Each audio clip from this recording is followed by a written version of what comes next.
Hey, apes, we have come to the end.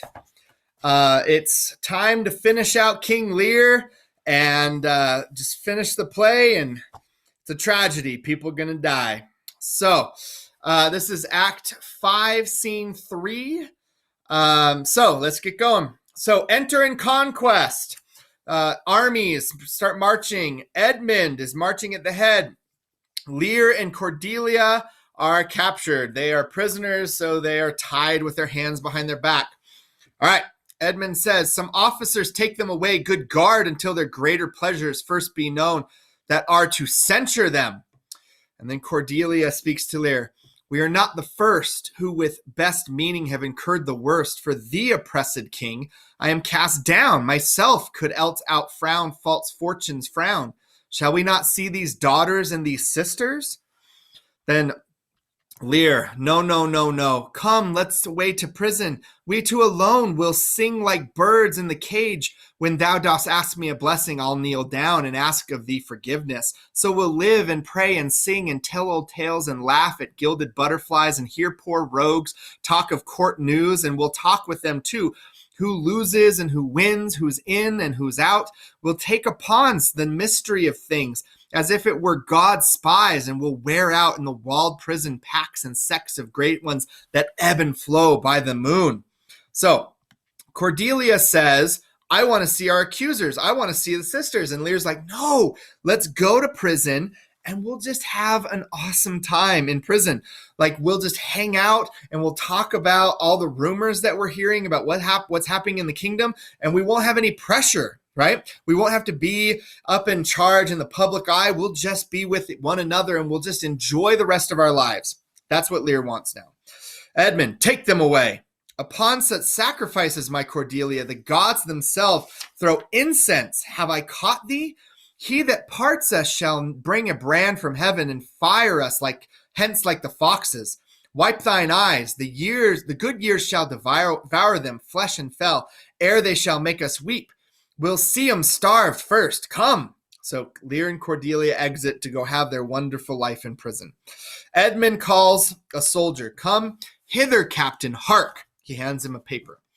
Take thou this note. Go, follow them to prison. One step I have advanced thee. If thou dost as this instruct thee, thou dost make thy way to noble fortunes. Know thou this, that men are as the time is to be tender-minded, dost not become a sword. Thy great employment will not bear question. Either say thou do it or thrive by other means. So what he's asking him, he says, I've promoted you. And if you do what this paper says, I will give you a greater reward, maybe another promotion, maybe treasure, money, I don't know. But what this letter says is, I need you to kill Lear and Cordelia, so that I'm not going to do it. I have to make it look like it wasn't me, okay? Captain says, I'll do it, my lord. About it and right happy when thou hast done, mark, I say instantly, and carry it so as I have set it down. I cannot draw a cart nor eat dried oats. If it be man's work, I'll do it. So the captain exits. He's going to go kill Lear and Cordelia. Now Edmund comes in. We have his whole army behind him. Goneril, Regan, Albany, they all show up. Edmund kind of won the battle at first, right? He's the one that captured Lear and Cordelia, and then Albany was doing cleanup.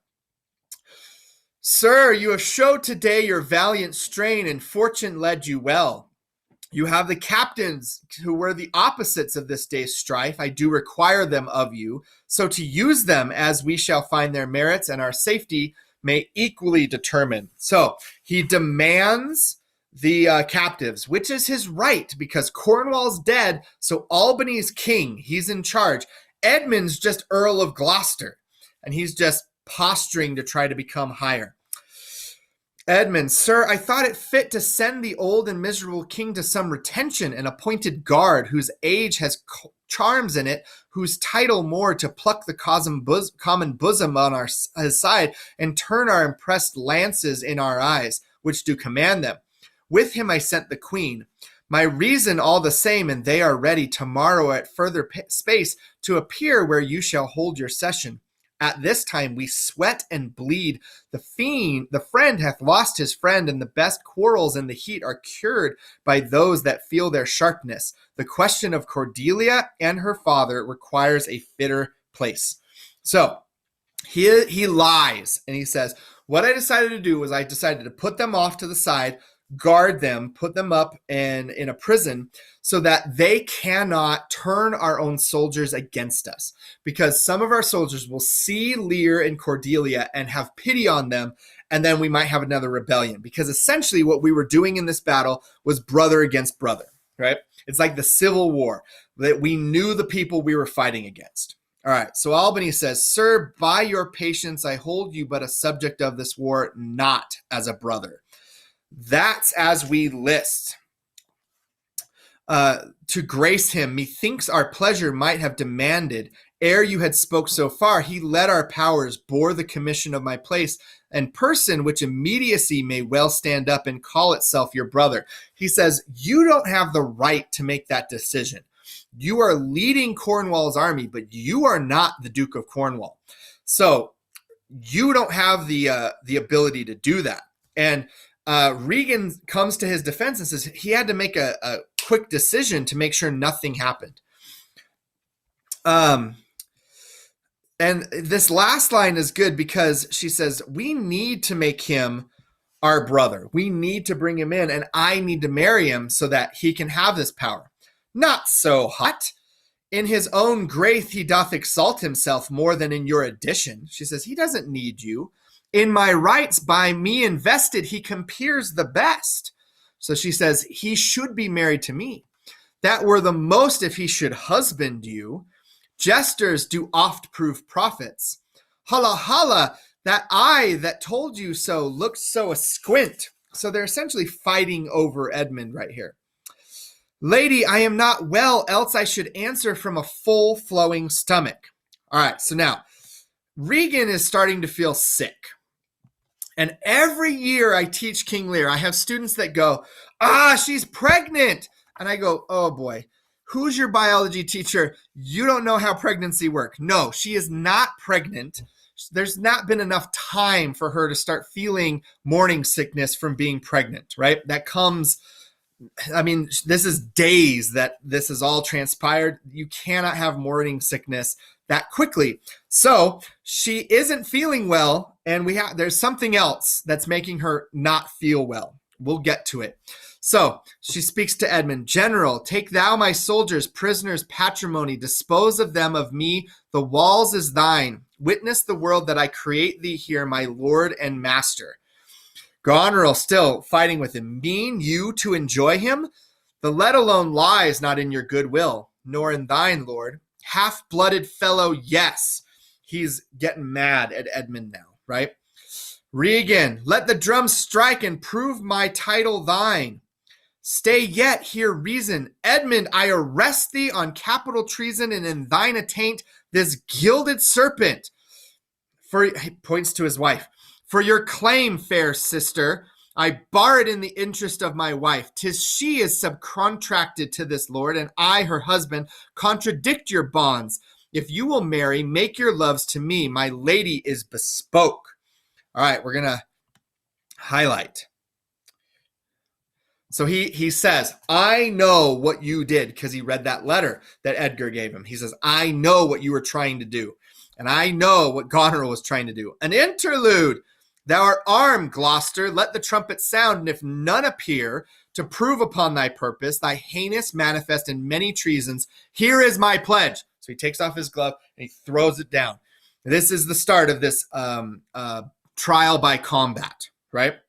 So we're going to highlight this. So he says, we're going to play the trumpet, and if anybody comes to fight you, we're going to let them fight. If not, I'll do it. I'll make on thy heart ere I taste bread. Thou art in nothing less than I have here proclaimed thee. Regan, sick, oh sick. And Goneril says to herself, if not, I'll ne'er trust medicine. So it's not really medicine. What she means is poison, right? And so what we have learned is that Goneril has poisoned her sister. There's my exchange. Throws down his glove. What in the world he is that names me traitor? Villain like he lies. Call by the trumpet. He that dares approach on him, on you, who not. I will maintain my truth and honor firmly. Excuse me. A herald ho, a herald ho, a herald. Trust to thy single virtue, for thy soldiers all levied in my name, have in my name took their discharge. Regan, my sickness grows upon me. She's so sick. She is not well, convey her to my tent. So Regan is helped off. So now a herald comes in. Come hither, herald, let the trumpet sound and read out this. So he hands the herald a paper. The captain says, sound trumpet. If any man of quality or degree within the lists of the army will maintain upon Edmund, supposed Earl of Gloucester, that he is a manifold traitor, let him appear by the third sound of the trumpet. He is bold in his defense. Again. Again. And then outside, we hear another trumpet. Da-da-da-da! And enter Edgar armed. Yes, Edgar to the rescue. Ask him his purposes, why he appears upon this call of the trumpet. What are you, your name, your quality, and why answer you this present summons? No, my name is lost. By reason's tooth bear gnaw and canker bit, yet I am noble as the adversary. I am come to cope. So Edgar doesn't look like Edgar once again, but he doesn't look like poor Tom. So he's hiding himself so he can fight against Edmund. Which is that adversary? That he speaks for Edmund, Earl of Gloucester. Himself, what sayest thou? So Edmund's going to defend himself. Draw thy sword, that if my speech offend a noble heart, thy arm may do thee justice. Here is mine. And he draws a sword. Behold, it is my privilege, the privilege of mine honors, my oath and my profession, I protest, maugre thy strength, place youth and eminence, despite thy victor sword and fire new fortune, thy valor and thy heart, thou art a traitor. False to thy gods, thy brother and thy father, conspirant against this high illustrious prince, and from the extremest upward of thy head to the descent and dust below thy feet, a most toad-spotted traitor. Say thou no, this sword, this arm, and my best spirits are bent to prove upon thy heart whereto I speak thou liest. So we are going to highlight in green. He accuses his brother of being a traitor, both to Edgar himself, his brother, to Gloucester, his father, and to the Duke of Albany.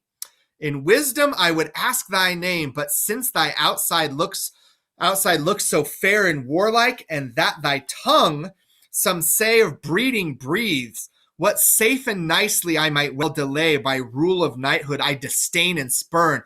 Back do I toss these treasons to thy head, with the hell-hated lie overwhelm thy heart, which for they yet glance by and scarcely brew, this sword of mine shall give them instant way, where they shall rest forever. Trumpet, speak!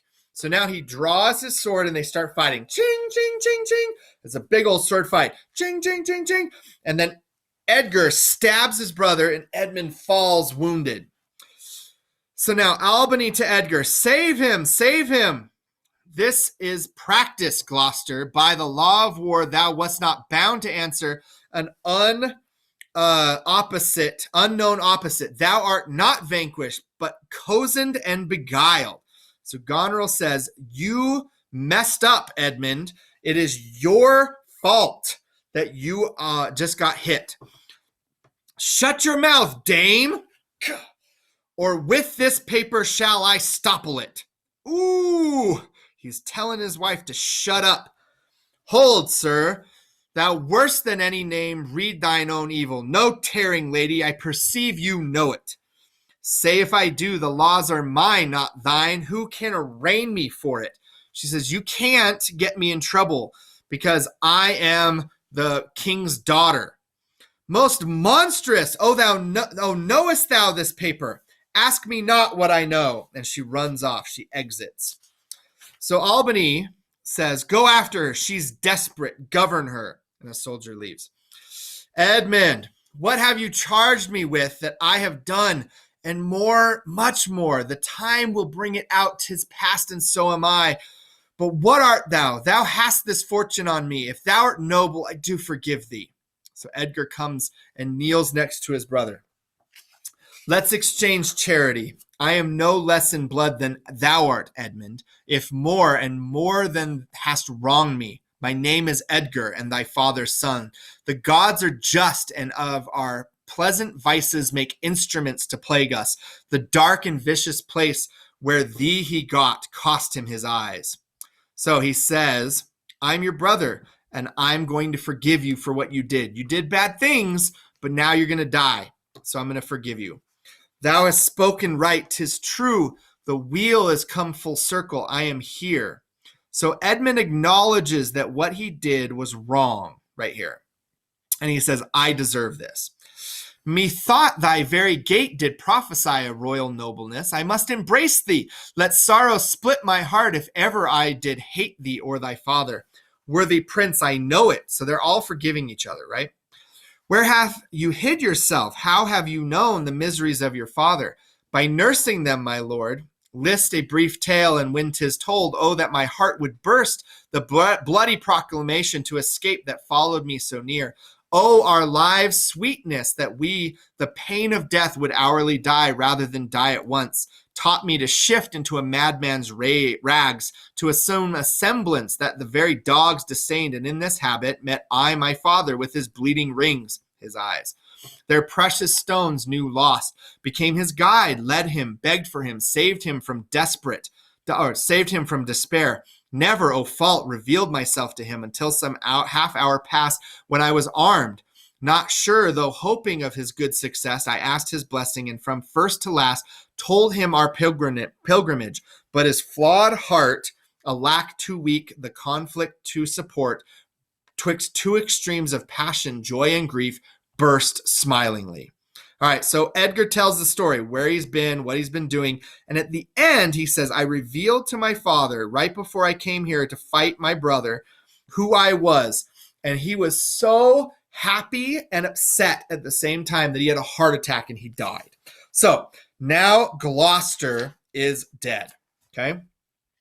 The speech of yours hath moved me, and shall perchance do good, but speak you on. You look as you had something more to say. Edmund, you're not dead yet? You just got stabbed. Die already. Albany, if there be more woeful, hold it in, for I am almost ready to dissolve hearing this. This would have seemed a period to such as love not sorrow, but another to amplify too much would make much more the top extremity. Whilst I was big in clamor, there came in a man who, having seen me in my worst state, shunned my abhorred society, but then, finding who 'twas that so endured, with his strong arms he fastened on my neck and bellowed out as he burst heaven through him on my father. I told the most piteous tale of Lear and him that ever ear received, which in recounting his grief grew puissant, and the strings of life began to crack. Twice then the trumpet sounded, and there I left him tranced. Who was this? Kent, sir, the banished Kent, who in disguise followed his enemy king and did him service improper for a slave. So he tells us that while I was grieving for my father, Kent came along and hugged me and was grieving along with me, but then I heard the trumpet and I had to come fight. So now a gentleman comes in with a bloody knife, right? Help, help, oh help. What kind of help? Speak, man. What means this bloody knife? 'Tis hot, it smokes, it came from the heart of, oh, she's dead. Uh-oh, she's dead. Who's dead? Speak, man. Your lady, sir, your lady, and her sister by her is poisoned. She confesses it. So both of them are dead. Goneril and Regan are now gone. So Goneril stabbed herself with a knife. That's his bloody knife. And Regan died from the poison. I was contracted to them both. All three now marry in an instant. So Edmund admits that he was trying to marry both of them. And now he says, all three of us, this is very similar to, you remember in Antigone, very similar to that, that they're now I'm married to death, and all three of us are together in death. Here comes Kent. So now enter Kent. Produce the bodies, be they alive or dead. So he goes, go get the bodies.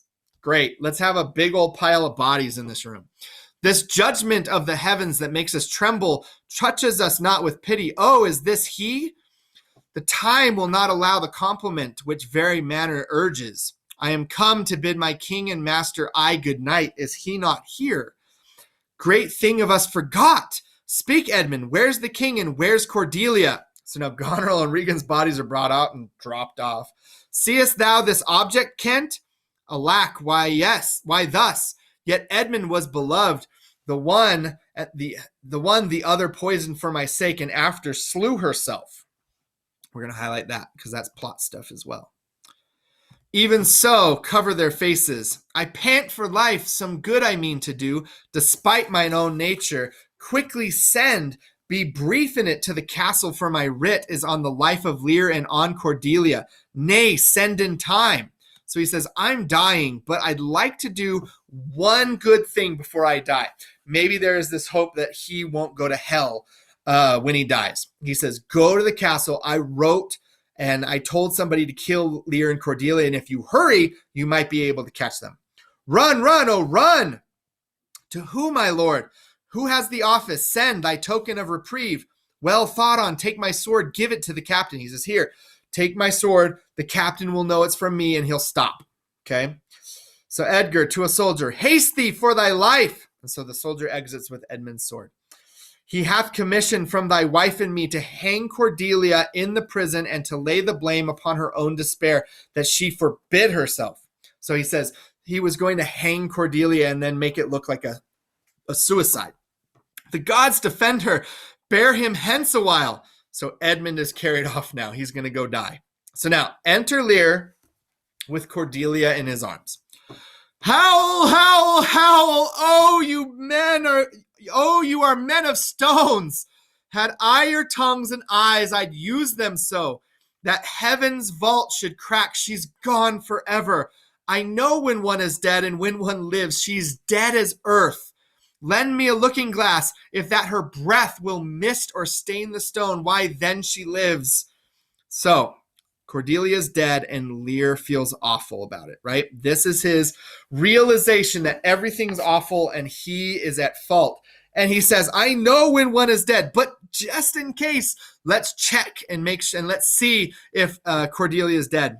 Is this the promised end or image of that horror? Fall and cease. This feather stirs. She lives. If it be so, it is a chance which doth redeem all sorrows that ever I have felt. Oh, my good master, pray thee away. 'Tis noble Kent, your friend. A plague upon you, murders, traitors all. I might have saved her. Now she's gone forever. Cordelia, Cordelia, stay a little. Ha, what is it thou sayest? Her voice was ever soft, gentle and low, an excellent thing in woman. I killed the slave that was a hanging thee. All right, so now we get some more plot stuff here. And he says that that captain was hanging her and he killed the captain. 'Tis true, my lords, he did. Did I not, fellow? I have seen the day with my good biting falchion. I would have made him skip. I am old now, and these crosses spoil me. Who are you? Mine eyes are not of the best. I'll tell you straight. So he doesn't recognize Kent, and that's all Kent wants right now, is for his lord to recognize him. If fortune brag of two she loved and hated, one of them we behold. This is a dull sight. Are you not Kent? The same, your servant Kent. Where is your servant Caius? So he's trying to get Lear to understand that he's the same person.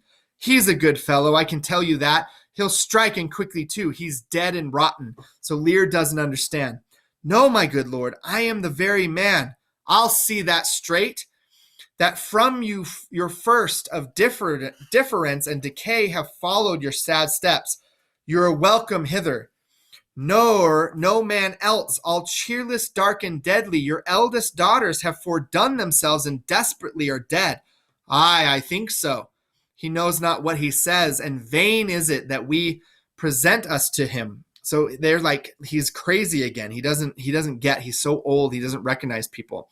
Very bootless. So now a messenger comes in. Edmund is dead, my lord. Okay, Edmund is now dead as well. We have so many people dead. This is a tragedy. They all die. That's but a trifle here. You, lords and noble friends, know our intent. What comfort to this great decay may come shall be applied. For us, we will resign during the life of this old majesty. To him our absolute power, you to your rights will with boot and such addition as your honors have more than merited. All friends shall taste the wages of their virtues, and all foes the cup of their deserving. OC, OC. All right, so Albany comes up with a plan, and he says what we're going to do is Albany will resign power, and he'll give it back to Lear. Lear will be king for the rest of his life, and we will give everyone who helped you honors, and everyone who tried to hurt you their just deserts, right? Lear says, and my poor fool is hanged. No, no, no life. Now, some people interpret that line that the fool killed himself, but we don't have any evidence of that. And so he could be calling other people fools, right? He could be calling Cordelia a fool. He could be calling himself a fool. So we're not 100% sure that that the fool that he's speaking about is the fool, right? No, no, no life. Why should a dog, a horse, a rat have life, and thou no breath at all? Thou come no more. Never, never, never, never, never.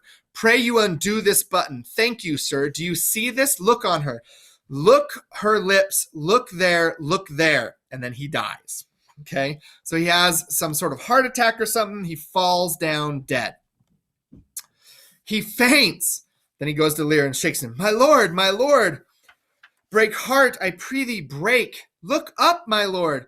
Vex not his ghost. Oh, let him pass. He hates him that would upon the rack of this tough world stretch him out longer. So he says, just let him die. He has been in so much pain, just let him leave. He is gone indeed. The wonder he hath endured so long, but he but usurped his life. Bear them from hence. Our present business is general woe. And then he speaks to Edgar and Kent. Friends of my soul, you twain rule in this realm, and the gourd state sustain. So now, because his plan to have Lear take over went away, he says, all right, so how about this? How about Edgar and Kent, you rule the kingdom? Sounds like a plan to me, and we will fix it, right? Kent says, I have a journey, sir, shortly to go. My master calls me. I must not say no. And so Kent, because he is a knight that is sworn service to his lord, he says, I have to serve him in the afterlife. And so he's going to go and kill himself. Now, we can't count him as a death in this play because we don't actually see it. But Kent is suggesting that after this whole thing, he's going to go and commit suicide.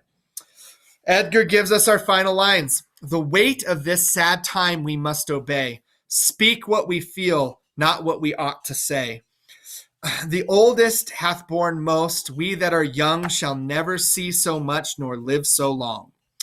So that's it. We finished. The last thing I'd like us to do, though, is I'd like us to do a body count. With tragedies, sometimes it's a good idea to do a body count and to see who has died. So first, we had Cornwall. Cornwall died. Then we had Oswald. I would put this in your book. We had Edmund killed himself. We had Goneril who stabbed herself. We had the servant that killed Cornwall. Okay. We had Regan. We had Gloucester. And then I'm going to make a new text box over here because we have more. And we also had Cordelia. And we have the captain that was trying to kill Cordelia. Now, that is a lot of people, right? So we had 10 deaths. So 10 deaths. And we had one eyes gouged out. And that makes this the second bloodiest Shakespeare play. The most bloody Shakespeare play is Titus Andronicus with 14 deaths. So this is the second most bloody play. And you saw a whole bunch of people die. And there it is. All right, we're done. Good work. And make sure you make all your annotations. And hope you enjoyed it. That's King Lear.